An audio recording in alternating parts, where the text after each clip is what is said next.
The rain had not stopped for 3 days when Cain Voss walked the lower halls of his estate alone. He often did this at night, when the pack slept and the weight of ruling did not press so hard on his shoulders. 5 years had passed since the fire that took his mate from him, and though his people believed their Alpha King had healed, the truth was simpler and colder. He had only learned how to hide the wound. He was passing the old stone stairwell that led down to the holding cells when he heard a voice, soft, careful, almost a whisper. It did not belong there at this hour. Cain stopped at the top of the stairs and listened. "Please," the voice said, "you have to eat something. You will not survive if you keep refusing." He knew who was down there. A captured wolf, taken 3 weeks earlier during a border skirmish, had been locked in the deepest cell since. The animal refused to shift back into human form. It refused food. His warriors had stopped trying to reach it, certain it would either die or attack the next person who came near. Cain moved down the stairs without sound, a skill built over years of command. At the bottom, in the dim light of a single lantern, he saw her. A young woman knelt outside the iron bars, her sleeves pushed up, a small bowl balanced in her hands. Her dark hair was tied back loosely, strands falling across her face. She was speaking gently to the wolf inside, her voice steady despite the danger only a few feet away. "I know you're scared," she said. "I know this place feels like nothing but stone and silence. But you don't have to stay hungry to prove something. Just eat, please." The wolf, massive and battle-scarred, lowered its head toward her outstretched hand. It sniffed once, then took the food gently from her palm. Cain's chest tightened in a way he did not expect. He stepped forward. "You should not be here." The woman startled, nearly dropping the bowl. She turned, and when her eyes met his, something inside him went still, the way a lake goes still before a storm arrives. "My apologies, Alpha," she said quickly, rising to her feet. "I only wanted to help. No one else was feeding him. That wolf is dangerous." "He is frightened," she corrected, her voice quiet but firm.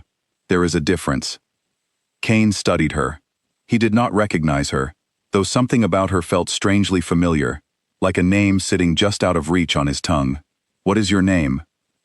"Elira," she said. "I work in the kitchens." "How long?" "A year, Alpha. I came to the estate with no family, no memory of where I was born. Your kitchen staff took me in." She lowered her eyes, as though the admission embarrassed her. "I know it sounds strange." It did sound strange, but stranger still was the way his wolf, silent and grieving for 5 long years, stirred inside him now, restless and alert, the way it used to stir only in the presence of one person. "Go to your quarters," Cain said, more sharply than he intended. "Do not return here." Elira bowed her head and left without argument, though Cain noticed she glanced back once at the wolf before disappearing up the stairs. He stood there a long while after she was gone, staring at the cell, trying to understand why his heart was beating like it hadn't in years. The following morning, Cain summoned his beta, Darian, a wolf he trusted with everything, including his own uncertainty. "I want to know about a kitchen worker named Elira," Cain said, "where she came from, who her family is, everything." Darian raised an eyebrow but did not question the order. "Is this about the prisoner?" "It's about her." By evening, Darian returned with little to offer. "There's almost nothing, Cain. No pack records, no birth registry. She simply appeared on the estate grounds a year ago, injured, and unable to remember anything before that night. The kitchen staff found her collapsed near the eastern gate." "The eastern gate," Cain repeated slowly. That was the same border his territory shared with the lands where the attack on his own pack had taken place 5 years earlier, the night his mate vanished in flame and chaos, the night he lost the other half of his soul. "There's one more thing," Darian said, hesitant. "She has scars, old ones, across her back and shoulder. They look like claw marks." Cain's jaw tightened. "Show me where she sleeps." He told himself it was duty. Security. A king could not allow an unknown woman with no history to walk freely through his home. But some deeper part of him, the part that had refused to fully accept his mate, was gone even after 5 years of searching, knew this was something else entirely. He found Elira in the garden behind the kitchens the next afternoon, sitting beneath an old oak tree, humming softly to herself as she folded linens into a basket. The tune stopped him in his tracks. It was a lullaby. An old one, sung only within his bloodline, passed down through generations of Luna wolves to calm frightened pups during storms.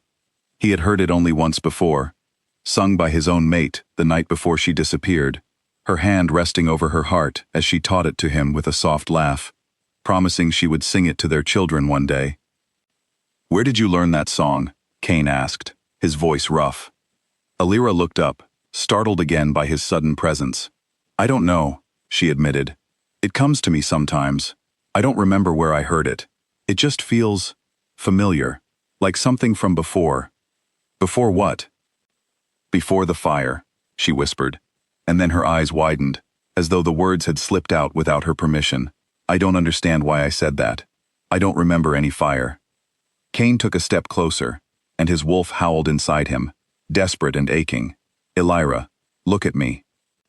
She lifted her gaze to his, and for one impossible moment, something passed between them, a pull so strong it nearly buckled his knees.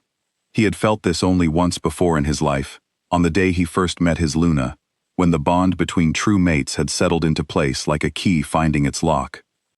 He reached for her hand before he could stop himself.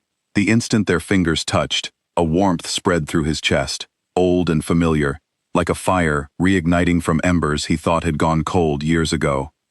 Elira gasped and pulled back, clutching her hand to her chest. "What was that?" "You felt it too," Cain said.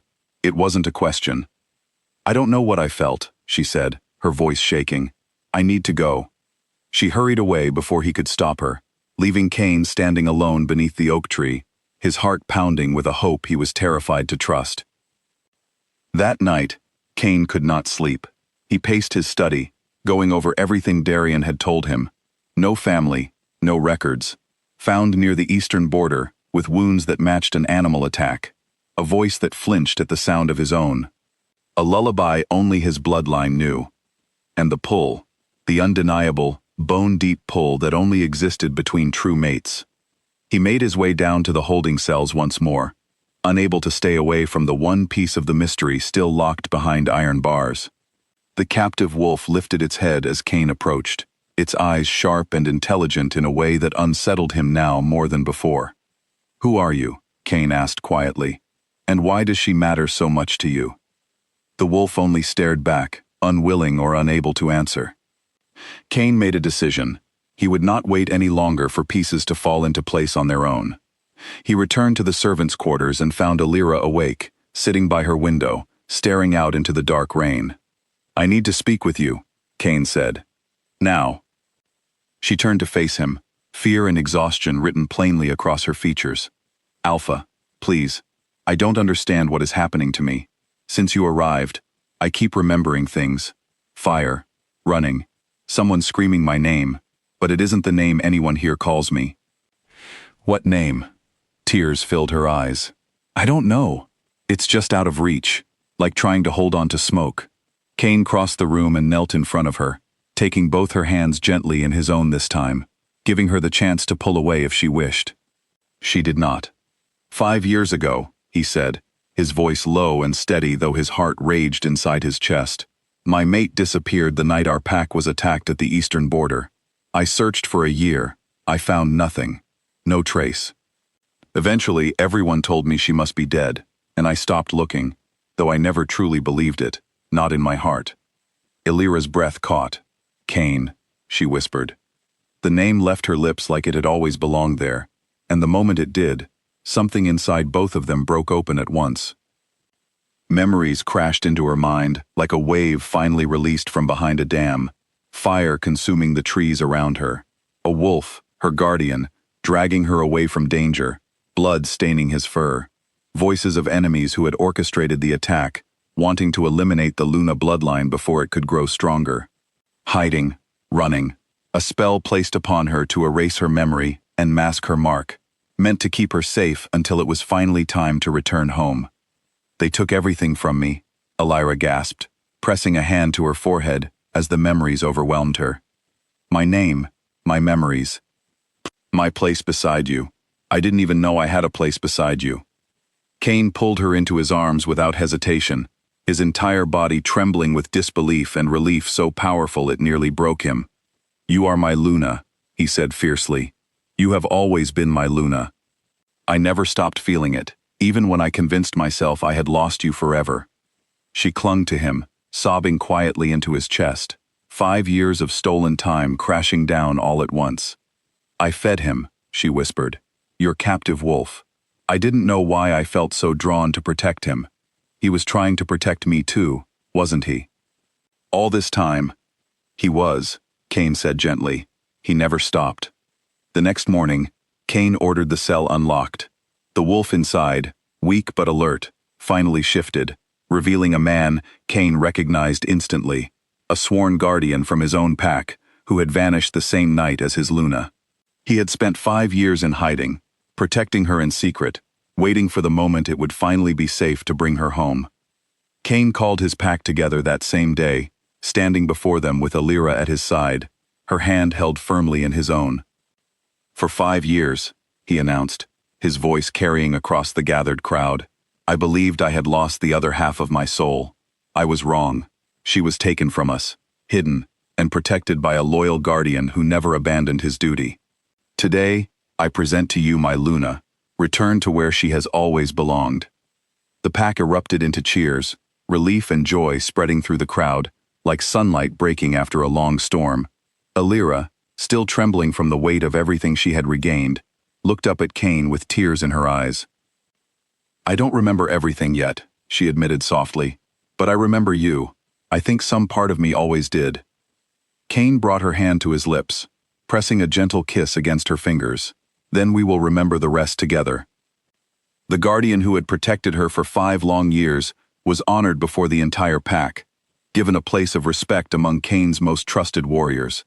Those responsible for the attack that had torn Cain's family apart were hunted down in the weeks that followed, their plot finally exposed thanks to the truth Alira carried within her. But that night, none of it mattered yet.